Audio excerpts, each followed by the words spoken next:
into my channel today, everybody. My name is Sherry. We're in the kitchen today. I didn't go anywhere, so no adventures, but we're making a couple of things. First, we're going to start some chili cheese sourdough bread. I'll make 2 loaves. So I'm going to show you, I'm going to turn my camera around and show you what I'm putting into my bread machine and how we get that started. So, and we're also going to be making some macaroni and cheese, Instant Pot macaroni and cheese. If you want to see how all this is going to turn out, stay tuned. Okay. I put you at an angle so you can sort of see what I'm doing down here with my hands. So I have some cheese grated. I'm going to have to grate some more, but this is enough to start with. We'll put a little more on the top when we get to that point. Let me pull my... So what I do is I take the bread pan out. So I've got the bread pan out of the bread maker. Set it right here, and I'll get all my ingredients right in there for you so you can see. Let me pull up my recipe. It's just a recipe I got off of Pinterest, and then I just add my own. I added my chili and cheese because I wanted to do that. So it's a very simple recipe. It calls for 1 cup of starter. So I've had this starter in the refrigerator for a couple of weeks because I haven't made bread in a couple of weeks. So I took it out earlier, gave it a stir, let it come to room temperature, but you can see it's nice and bubbly. I have 2 this size, so I rotate them around. And next time I make bread, I'll use the other one. So when you do your sourdough, I'll use a cup of this today, and then I'll need to replace it with a cup of, I usually start out maybe a 1/2 cup of flour and a 1/2 cup of water and see if that makes it full enough. And if it does, that's fine. All you need to do is refeed it so that it can continue to grow. So that's the first ingredient. So let's get our sourdough starter. 1 cup, into here. And if you've ever wanted to do sourdough, there's lots of good recipes on Pinterest on how to start. Now this is a little runnier than it is at other times, so it just varies. Maybe that's because it's been in the fridge a bit, but we'll go back in a little bit and put more flour and water in there, and I'll show you how I do that. It's real simple. So we've got our 1 cup of sourdough starter. We've got 1/2 cup of water that I have had sitting out for a little while. Room temperature or warmer is best. Not super hot, but nice and warm is good. So there's our 1/2 cup of water. Also, oftentimes I have to add water when it's mixing. I'll try to get my camera over here so I can show you that. Next ingredient is 2.5 tablespoons of oil. So it calls for olive oil, but I really like the flavor of a lighter oil, so I just use vegetable oil. And this is a 2 cup measuring spoon, so I just go right about like that. That's about 2.5. You know, if you've cooked with me before, everything is just about. Even in baking, it's about that much. I mean, for the most part, I'm pretty precise, but. Okay, and then 1 teaspoon of salt. Got my teaspoon here. You can also add a little bit more salt if you want. Sometimes I'll just throw in just a skosh more. I do like my bread a little on the saltier side. 3 cups of bread flour. For that, this is my bread flour container. So for that, I'll just take, and I hope you can see what I'm doing. You really can't, but you'll see when I pour it into here. I've got a old 1 cup measurement thing here in my bread flour. I'm going outside, buddy. It's nice out there. I've got the back door right here by the kitchen open, and Max is just having a blast. He's going in and out. Look like you rolled in something. Did you roll in the grass? Oh yeah, I was gonna turn the water on too, I forgot. It's been so nice this week. 2 and now 3 that I've been able to turn. The front water is still off for the winter, but I can water in the back because we've got the freeze-proof hydrant, which makes it really nice. I just have to remember to hook the hose so it doesn't freeze. Okay, so now I just take and kind of spread my flour around. So that's my 3 cups of bread flour, 2 tablespoons of sugar. So I've just wiped this out. So here's our 2 tablespoons of sugar. And the sugar helps to feed the sourdough as well. 1 tablespoon of yeast. I did not grab my 1 tablespoon, did I? Aren't these cool? I found these at our local kitchen shop in town, Anne Marie's. I guess you can't see them, but they're magnetized, so they're all held together right here with magnets, and they're cups and measuring spoons. So now 1 table. Oh no, that's a 1.5. Good thing I looked, because it calls for 1 tablespoon of yeast, not 1.5. Those back. Oops. Well, I hope you're all having a lovely day. I've been having a good day. Haven't gotten everything done I wanted to do. I did get my dusting done, but I didn't get my floors mopped because I want to get a product tomorrow. I have to go grocery shopping a little bit in the morning, and there's something I've used before that I'm out of that I need to help shine up my hard floors, and so I'm going to probably do that on Saturday. So anyway, that's beside the point, but I've gotten some things done today. And so just go ahead and give your pan just a little bit of a shake. So we've got all our ingredients. So again, very simple. I'm doing this in my bread machine. You could do it by hand. You could do it in a KitchenAid mixer. I just like doing it in here because it's just easier. So we've got 1 cup of sourdough starter, 1.5 cup of water, 2.5 tablespoons oil, 1 teaspoon salt, 3 cups bread flour, 2 tablespoons of sugar, and 1 tablespoon of instant yeast. And so now let's just add in our cheese and our chilies. This is really good, you guys, and it's really good toasted. Very good toasted, or you could make like a garlic bread out of it. Super good.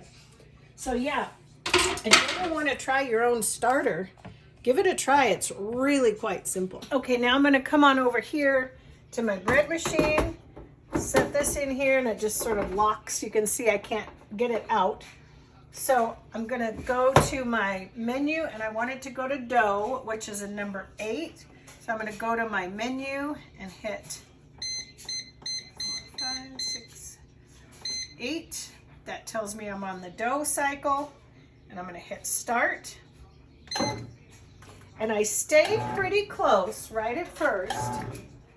And I grab just a little bit of extra water.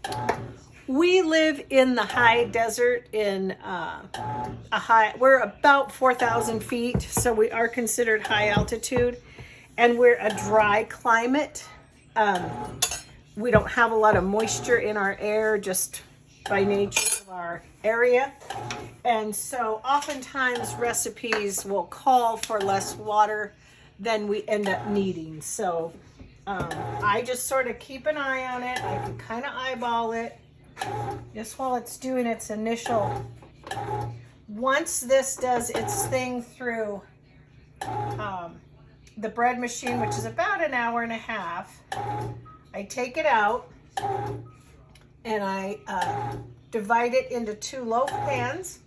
Then I let it rise again until it doubles in size, and then we bake it. Oops. So I just sort of work with it until it gets to that sort of glossy, not sticky, but sort of smooth consistency. It's sort of something you just sort of have to get to learn to look for. But I'll take you along the whole process so you can see the bread from start to finish. So I'm putting just a little bit of water till I see that the dough is grabbing all of the dry flour. So I wanted to show you before I starter back together, how we're going to feed it, and then just let it set out and do its little sourdough thing. So, all right, so we've taken and used 1 cup, but it was quite full. So I'm just going to go ahead and put in roughly about a 1/2 cup of flour. This is just all-purpose flour. Sorry if you can hear my appliances going. My dryer is running and my bread machine's running. Off and on, it'll cycle. So, and you can do a lot with this. You can make pancakes, you can make bread, you can make rolls, you can make pizza dough. I mean, you can do pretty much anything with this. So that's right at about a 1/2 cup. I've got a nice sink of warm water, soapy warm water. So I'm just gonna add, because it was a little bit thin, if you remember. I'm gonna probably need more than this, but this might be enough water. And it's okay if it's not, you know, as much. A lot of times I will add in a full, you know, I'll add in a little more water or a little more flour, just depending on what the sourdough's telling me really that it wants. And it's still kind of on the thinner side for that it often can be. And I just want to you always want to stir it with either plastic or wood is what I use. And it's pretty nice. It's a little thin, but I'm not going to add any more water because I think that's plenty fine. And then I just throw it in the water, take a wet paper towel. I like to just sort of clean up. It gets a little crusty after a while, you can see, but every now and then I just switch jars, but this is going to be fine for a while. What I'll do now, I just put a paper towel, the little ring, just because it kind of gets some air, but not debris, you know, not dirt or dust.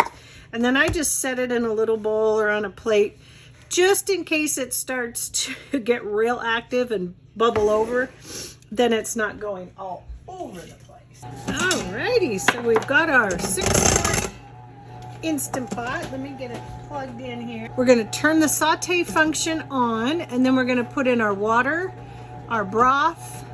Then we're going to add butter, salt, pepper, seasoning salt, and any optional ingredients. And in this case, that would be a little bit of mustard.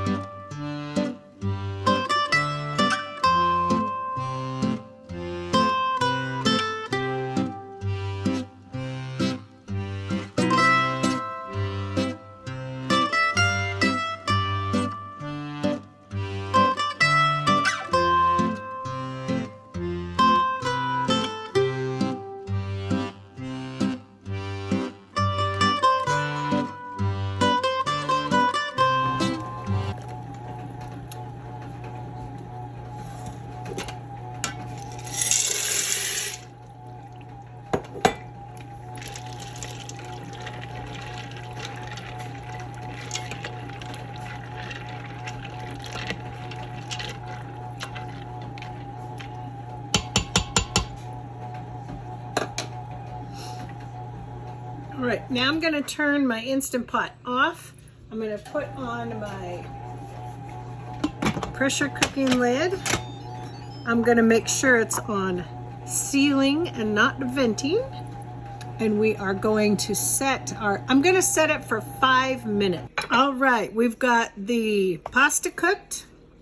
We've done our we've done our slow release, and now we can take the lid off carefully because you don't want to get yourself a facial too much. We're just going to go ahead and give it a stir. There's always a little bit of extra liquid in here, which is fine. Oftentimes, in fact, I think I'll do it today, I'll take a little bit out because you can always add it back in, and if you don't need it, you just toss it out.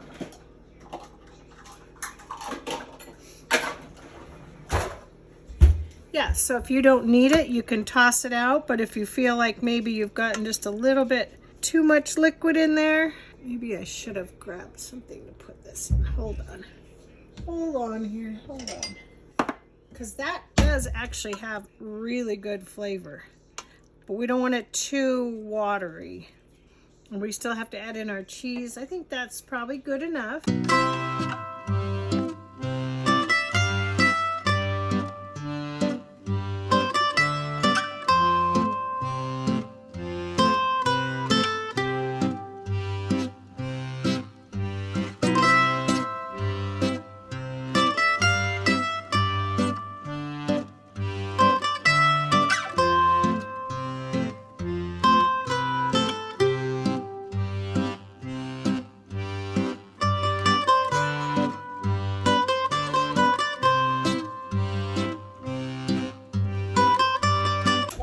Thing to do before we kind of get it into the pot and get it set is just give it a taste for seasoning. Yep, that's good. Perfect. You can go in and scrape some of that goodness out if you want. It was already seasoned with garlic, salt, and fresh ground pepper. I'm just going to go ahead and really sprinkle this over the top good. This is what makes it really good and crunchy. You could even add into this recipe other cheeses if you wanted to put in, and I could have, I didn't think about it. I have some Swiss cheese, which would be very similar to a Gruyere, which is very expensive. You could add in a little Velveeta if you had that and you wanted more of that smoother macaroni and cheese, you know, consistency. So yeah, you could. I just did the cheddar cheese today. Honestly, because I didn't even think about it. I would have added some of the Swiss cheese in had I thought about it.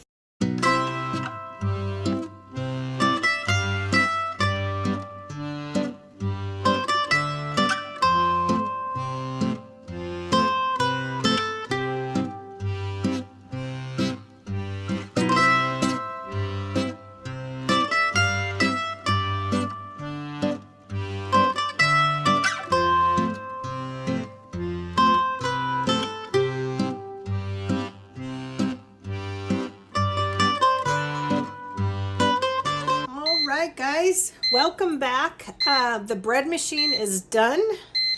I've got a little cutting board here, just floured, just enough so that I can put my loaf out, cut it into half, and then we're going to be putting one in each of these. I've gotten them sprayed with some Pam just so it doesn't stick. And oftentimes when the weather is cold and I've got a fire going, I will put these near the wood stove to do its last rise before I bake it. But today, or this week I should say, it's been so beautiful that I haven't had a fire. So what I do is I actually have two ovens. I have a wall oven and I have a, boy, this is nice. Look at all this dough. This is nice. Yeah, I have a freestanding range and then I have a wall oven, and I like to do my bread in my wall oven.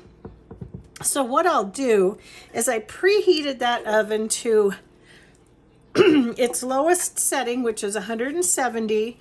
I did that a little while ago, and then I turn it off, and that way I can set this in here to rise, so it's a fairly warm temperature. Not hot enough to bake it, but warm enough just to get it to rise. Otherwise, it just doesn't rise correctly. So all I need to do is just really get this out. I don't need to punch it down or anything. It's really a nice consistency. You can see what I was talking about. It's not sticky. It's not super dry. It's actually a little bit more on the moist side, but I think that's because of the chilies in it. That gives it that little bit more. So now all I'm going to do is go ahead and just slice this right down the middle. Let me go this way today. Get it as even as I can. Doesn't have to be perfect. Thank goodness, huh? And then you just take 1/2, and I usually put it in the pan like that. Let me do another. Set this off to the side so I can show you. And then I'll just sort of turn it since the pan's coated. That just gets a little coating on the underside. Same with this one. Then I will give them just a little spray with Pam, as I mentioned earlier, we are a dry environment and I don't want the top of this to dry out. So I'm not doing a whole lot, but just a little bit to keep some moisture in there. What I'll do is cover them with a tea towel, just a nice thin tea towel. I'll put them in the oven this way. They'll rise probably anywhere from maybe 30 minutes, maybe an hour. It just depends. I usually let them get doubled in size. So I just went through and I showed you guys me taking the loaves of bread out of the wall oven that have been rising and putting the cheese on top. But I forgot to hit record. I thought I hit, you know what? I think I did hit record. Jeez. Lights and sirens.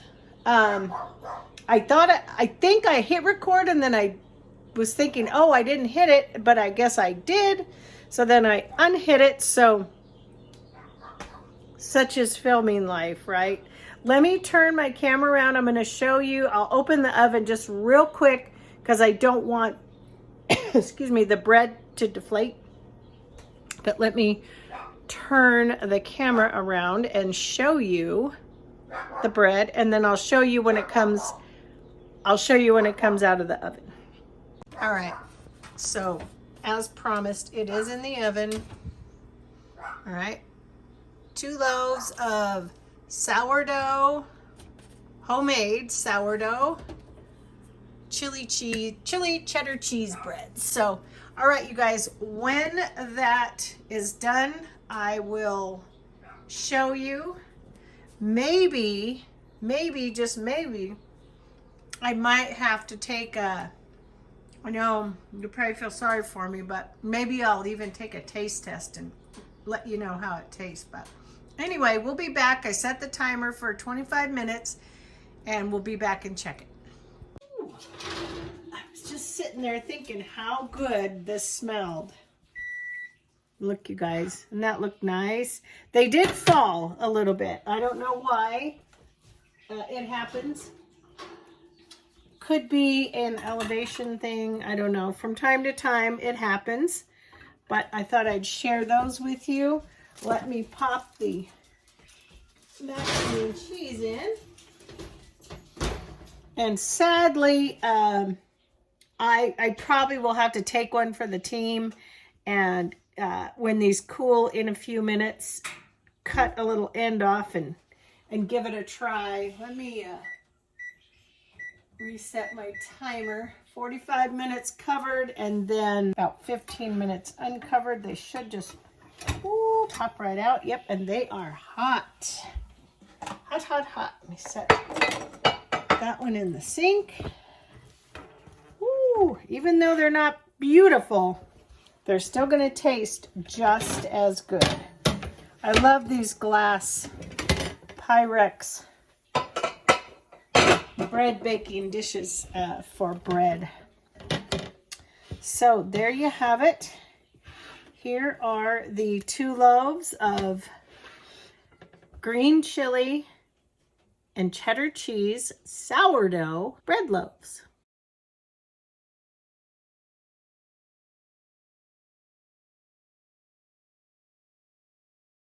All right, guys, here is the finished product. I'll take a snapshot when we go to serve up, but let me just give you a little sneak peek here. Yummy, ooey, gooey, crunchy macaroni and cheese.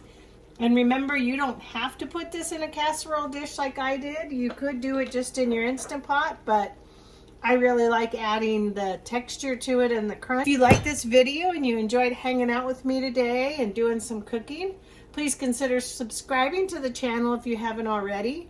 Don't forget to give me a thumbs up. YouTube likes to see that our videos get interaction. It helps get our videos out in front of more people and get us more views, and that helps us continue to create content for you guys. So I'll insert a photo when I serve this up, and take care, and remember to take care of yourselves, take care of one another, be kind to one another, be kind to yourself, stay safe, stay healthy, and I'll see y'all on the next video. Bye. Thanks for watching.